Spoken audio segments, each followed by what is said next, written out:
Welcome to my video. ചിങ്ങമാസമൊക്കെയായി. അപ്പോൾ എല്ലാ മലയാളികൾക്കും എൻ്റെ പുതുവത്സരാശംസകൾ. അഡ്വാൻസ് ഓണം വിഷസും കൂടെ പറയുന്നു. ഓണമൊക്കെ ആയതുകൊണ്ട് ഓണമൊക്കെ അടുപ്പിച്ച് വരുന്നതുകൊണ്ട് നമുക്കൊരു കുക്കിംഗ് വീഡിയോ തന്നെയാണ് ഇന്ന്. അന്നേരം കുക്കിംഗ് റെസിപ്പിയിൽ സ്വീറ്റ് ഐറ്റമാണ്, പായസമാണ് നമ്മുടെ ഐറ്റം. എളുപ്പം തയ്യാറാക്കാൻ പറ്റുന്ന ഒരു പായസമാണ്. അതിലോട്ടൊക്കെ പോകുന്നതിന് മുമ്പേ എൻ്റെ ചാനൽ ഇതുവരെ സബ്സ്ക്രൈബ് ചെയ്യാത്തവർ സബ്സ്ക്രൈബ് ചെയ്യാൻ മറക്കരുത്. സബ്സ്ക്രൈബേഴ്സൊക്കെ തീരെ കുറവാണ്. അപ്പോൾ സബ്സ്ക്രൈബ് ചെയ്താൽ മാത്രം പോരാ, എല്ലാ വീഡിയോസിനും ലൈക്കും കമൻറ്റും എല്ലാം ചെയ്യണം. നിങ്ങളുടെ ഫ്രണ്ട്സിന് ഷെയറും കൂടെ ചെയ്ത് കൊടുക്കണം, എന്നാലേ ചാനലിന് പ്രോഗ്രസ് ഉണ്ടാവുള്ളൂ. അപ്പോൾ എല്ലാവരുടെയും സപ്പോർട്ട് വേണം. അപ്പോൾ ചിങ്ങമാസമൊക്കെ ആയതുകൊണ്ട് എല്ലാവരും ഓണത്തിൻ്റെയൊക്കെ തയ്യാറെടുപ്പുകളിലായിരിക്കുമല്ലോ. അന്നേരം പായസം ഓണത്തിൻ്റെ ഒരു മെയിൻ ഐറ്റം ആണല്ലോ. എല്ലാവരും 2-3 പായസമൊക്കെ ഉണ്ടാക്കുന്നതല്ലേ. അന്നേരം അക്കൂട്ടത്തിൽ ഇന്ന് ഞാൻ ചെയ്യുന്ന ഈ പായസം ഒന്ന് ട്രൈ ചെയ്ത് നോക്കണം. വളരെ എളുപ്പമാണ്. ഒരു 15 to 20 മിനിറ്റ്സിനുള്ളിൽ പായസം ചെയ്തെടുക്കാൻ പറ്റും. അപ്പോൾ ഈ റെസിപ്പി എല്ലാവരും ട്രൈ ചെയ്ത് നോക്കുമെന്നുള്ള പ്രതീക്ഷയോടുകൂടി നമുക്ക് കുക്കിംഗ് റെസിപ്പിയിലോട്ട് പോകാം. ഇന്നത്തെ റെസിപ്പി ക്യാരറ്റും വെർമിസെല്ലിയും വെച്ചിട്ടുള്ള ഒരു നല്ല ടേസ്റ്റി പായസമാണ്. ഒരു 15 to 20 മിനിറ്റ്സിനുള്ളിൽ പായസം നമുക്ക് റെഡിയാക്കാൻ പറ്റും. അപ്പോൾ ഓണമൊക്കെ അല്ലേ വരുന്നത്. ഓണത്തിന് എല്ലാവരും 2-3 പായസമൊക്കെ ഉണ്ടാക്കത്തില്ലേ. അക്കൂട്ടത്തിൽ ഈ പായസം കൂടെ ട്രൈ ചെയ്ത് നോക്കണം. നല്ല ടേസ്റ്റിയാണ്, എളുപ്പമാണ് തയ്യാറാക്കാൻ. അതാണ് ഇതിൻ്റെ ഹൈലൈറ്റ്. ഞാൻ ഇവിടെ 2 ഐറ്റംസാണ് യൂസ് ചെയ്തേക്കുന്നത്. വെർമിസെല്ലിയും ക്യാരറ്റുമാണ്. ക്യാരറ്റ് ഞാൻ ചെറുതായിട്ട് ചോപ്പ് ചെയ്തെടുത്താണ്. വെർമിസെല്ലി ആണെങ്കിൽ തീരെ കനം കുറഞ്ഞ ടൈപ്പ് വെർമിസെല്ലിയാണ് യൂസ് ചെയ്തേക്കുന്നത്. അത് തന്നെ യൂസ് ചെയ്യണം, അന്നേരം എളുപ്പം തയ്യാറാക്കാൻ പറ്റും. ഞാൻ പാനിൽ നെയ്യ് ജസ്റ്റ് 1 സ്പൂൺ നെയ്യാണ് ഒഴിച്ചേക്കുന്നത്. അതിൽ നമ്മുടെ വെർമിസെല്ലി ഒന്ന് റോസ്റ്റ് ചെയ്തെടുക്കണം. ഓൾറെഡി റോസ്റ്റഡ് വെർമിസെല്ലിയാണ്, എന്നാലും ഒന്നും കൂടി റോസ്റ്റ് ചെയ്തെടുത്താലേ അതിൻ്റെ റിയൽ ടേസ്റ്റ് വരുള്ളൂ. ഒരു ഗോൾഡൻ ബ്രൗൺ ആവുന്നിടം വരെ ഒന്ന് റോസ്റ്റ് ചെയ്തെടുക്കണം. അന്നേരം നമ്മുടെ വെർമിസെല്ലി ഇപ്പോൾ റോസ്റ്റായി നന്നായിട്ട് വന്നിട്ടുണ്ട്. ഇനി നമുക്ക് ആ പാനിലോട്ട് തന്നെ 1 സ്പൂൺ കൂടെ നെയ്യ് ഒഴിച്ച് നമ്മുടെ ക്യാരറ്റ് ഒന്ന് നന്നായിട്ട് പച്ചമണം മാറുന്നിടം വരെ ഒന്ന് വഴറ്റിയെടുക്കണം.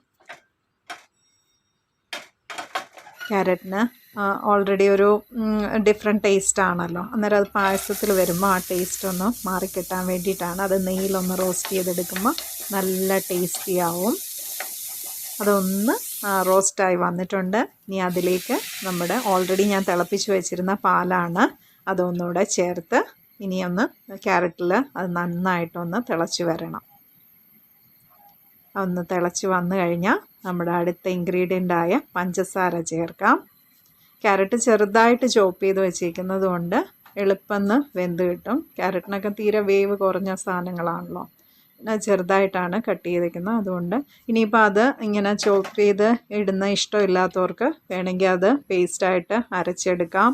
അല്ലെങ്കിൽ തീരെ ഒന്നുകൂടെ തിന്നായിട്ട് വേണമെന്നുള്ളവർക്ക് ഗ്രേറ്റ് ചെയ്തിടാം. പല ഓപ്ഷൻസ് ഉണ്ട്. അതൊക്കെ ഓരോരുത്തരുടെ ഇഷ്ടം അനുസരിച്ച് ചെയ്യാവുന്നതാണ്. ഞാനിവിടെ ചെറുതായിട്ട് ചോപ്പ് ചെയ്താണ് ഇട്ടേക്കുന്നത്. ഇതാകുമ്പോൾ ഒന്നുകൂടെ കാണാനും ഭംഗിയാണ്. ഇങ്ങനെ കിടക്കുന്ന ഇഷ്ടമുള്ളവർക്ക് ഈ രീതിയിലെടുക്കാം. അല്ലാത്തവർക്ക് ഞാൻ നേരത്തെ പറഞ്ഞ രീതി ട്രൈ ചെയ്യാവുന്നതാണ്. ഞാനിപ്പോൾ മധുരം കുറച്ചുകൂടെ ആഡ് ചെയ്തിട്ടുണ്ട്. അതൊക്കെ മധുരമൊക്കെ ഓരോരുത്തരുടെ ഇഷ്ടാനുസരണം കൂട്ടുകയും കുറയ്ക്കുകയൊക്കെ ചെയ്യാം. അതൊന്ന് തിളച്ച് വന്നു കഴിഞ്ഞാൽ ഉടനെ നമ്മുടെ അടുത്ത ഇൻഗ്രീഡിയൻ്റായ വെർമിസെല്ലി ചേർക്കാവുന്നതാണ്. എന്നുവെച്ചാൽ വെർമിസെല്ലിക്ക് തീരെ തിന്നായതുകൊണ്ട് വളരെ വേവ് കുറവാണ്. വെർമിസെല്ലിയും ചേർത്ത് ഒരു 3 to 4 മിനിറ്റ്സ് ഒന്ന് നന്നായിട്ടൊന്ന് തിളച്ച് വന്നു കഴിഞ്ഞാൽ തന്നെ നമ്മുടെ പായസം റെഡിയാവും. നന്നായിട്ടൊന്ന് കുറുകിയും കൂടെ വരണം, അത്രയേ ഉള്ളൂ. ഞാനിവിടെ ചേർത്തേക്കുന്നത് ഫുൾ ക്രീം മിൽക്ക് തന്നെയാണ്. ഫുൾ ക്രീം തന്നെയാണ്, ഒട്ടും വെള്ളമൊന്നും ചേർത്തിട്ടില്ല. ഫുൾ ക്രീം മിൽക്ക് തന്നെ യൂസ് ചെയ്താൽ ഒന്നുകൂടെ ടേസ്റ്റിയാണ്. ഈ പായസം ഒന്ന് കുറുകിയിരിക്കുന്നതാണ് ഏറ്റവും ടേസ്റ്റി. സോ എല്ലാവരും ഈ റെസിപ്പി ഒന്ന് ട്രൈ ചെയ്ത് നോക്കണം.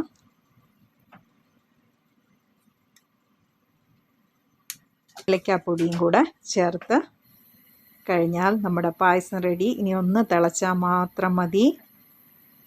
അപ്പോൾ നമ്മുടെ അടിപൊളി പായസം റെഡി ആയിട്ടുണ്ട്. ഓണത്തിന് എല്ലാവരും ഈ പായസം ഒന്ന് തയ്യാറാക്കി നോക്കണം. ഇനി ഒരു ഐറ്റം കൂടെ ആഡ് ചെയ്യാനുണ്ട്. നെയ്യും നമ്മുടെ നട്ട്സും കിസ്മിസും മൂപ്പിച്ചെടുത്ത് അതും കൂടെ ആഡ് ചെയ്യണം. അപ്പോഴത്തേക്ക് നമ്മുടെ പായസം റെഡിയാവും. സൂപ്പർ സൂപ്പർ ആൻഡ് ടേസ്റ്റി പായസമാണ്. എല്ലാവരും ട്രൈ ചെയ്ത് നോക്കാൻ മറക്കരുത് കേട്ടോ. ഞാൻ ഒരു ക്യാരറ്റേ ചേർത്തിട്ടുള്ളൂ. ഒരു 100 ഗ്രാം വെർമിസെല്ലിയാണ് ചേർത്തേക്കുന്നത്. ഇനി നമ്മുടെ നെയ്യ് ചൂടാക്കാൻ വെച്ചു. നെയ്യ് ചൂടായി വന്നപ്പോൾ ഞാൻ നട്ട്സും ചേർത്തിട്ടുണ്ട്. നട്ട്സ് ഒന്ന് റോസ്റ്റായി വരുമ്പോഴത്തേക്ക് നമ്മുടെ കിസ്മിസും കൂടെ ചേർത്ത് കഴിഞ്ഞ് അത് റോസ്റ്റായി വന്നാൽ അതും കൂടെ ആഡ് ചെയ്ത് കഴിഞ്ഞാൽ നമ്മുടെ പായസം റെഡിയായി. അപ്പോൾ എല്ലാവരും ഈ റെസിപ്പി ട്രൈ ചെയ്ത് നോക്കണം. ഇതുവരെ എൻ്റെ ചാനൽ സബ്സ്ക്രൈബ് ചെയ്യാത്തവർ ചാനൽ സബ്സ്ക്രൈബ് ചെയ്യാൻ മറക്കരുത്. ലൈക്കും കമൻറ്റും എല്ലാം ചെയ്യണം. ഷെയർ ചെയ്യാനും മറക്കരുത്. എന്നാലല്ലേ നിങ്ങളുടെ ഫ്രണ്ട്സിനൊക്കെ ഇത് ട്രൈ ചെയ്ത് നോക്കാൻ പറ്റൂ. അപ്പോൾ ആരും മറക്കരുത് കേട്ടോ. എല്ലാവരും വീഡിയോസ് കണ്ടുപോയാൽ പോരാ, ലൈക്കും കമൻറ്റും ഷെയറും കൂടെ ചെയ്യണം. അപ്പോൾ എല്ലാം റെഡി ആയിട്ടുണ്ട്. ഇനി അത് നമ്മുടെ പായസത്തിലോട്ട് ആഡ് ചെയ്ത് കഴിഞ്ഞാൽ പായസം റെഡിയായി. ഫൈനൽ സ്റ്റേജും കഴിഞ്ഞു. നല്ല തിക്കായിട്ട് പായസം വന്നിട്ടുണ്ട്. ഇനി അതൊരു 5 മിനിറ്റ്സും കൂടെ കഴിഞ്ഞിട്ട് നമ്മുടെ സെർവിങ് ബൗളിലോട്ട് ചേഞ്ച് ചെയ്യാവുന്നതാണ്. നല്ല തിക്കായിട്ട് വന്നിട്ടുണ്ട്. ഞാനിപ്പോൾ ഇതിലൊരു 1.25 ലിറ്ററോളം ഫുൾ ക്രീം മിൽക്ക് തന്നെയാണ് യൂസ് ചെയ്തേക്കുന്നത്. നല്ല തിക്ക് പായസമായിട്ട് വന്നിട്ടുണ്ട്. ഫുൾ ക്രീം മിൽക്ക് തന്നെ യൂസ് ചെയ്യണം, എന്നാലേ ആ റിയൽ ടേസ്റ്റ് വരത്തുള്ളൂ. നല്ല കുറുകിയ പായസമാണ് ഇങ്ങനെ ചെയ്യുമ്പം വരേണ്ടത്. അങ്ങനെ ഈ ഒരു കൺസിസ്റ്റൻസിയിൽ തന്നെ എടുക്കണം, എന്നാലേ അതിൻ്റെ റിയൽ ടേസ്റ്റ് കിട്ടൂ. അപ്പോൾ എല്ലാവരും ഓണത്തിന് ഈ പായസം കൂടെ ട്രൈ ചെയ്ത് നോക്കാൻ മറക്കരുതേ. ഈ ഓണത്തിന് എല്ലാവരും ഈ പായസം റെസിപ്പി ചെയ്ത് നോക്കണം.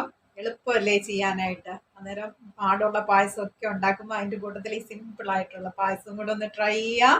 നിങ്ങളുടെ കമൻസ് അറിയിക്കുക. വീഡിയോ ലൈക്ക് ചെയ്യാൻ മറക്കരുത്.